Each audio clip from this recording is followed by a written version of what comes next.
एका वकिलाच्या लेखणीनं त्याच्या कायद्याच्या आखणीनं आमच्या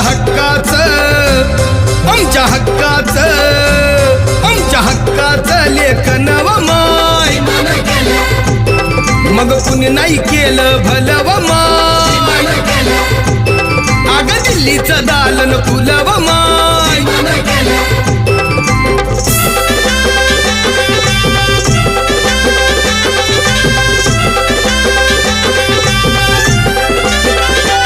तुमच्या पोरानं शाळेत शिकावं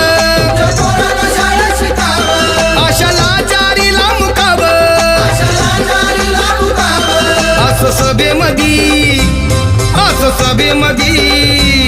असं सभेमधी भाषण व माय मग कुणी नाही केलं भलं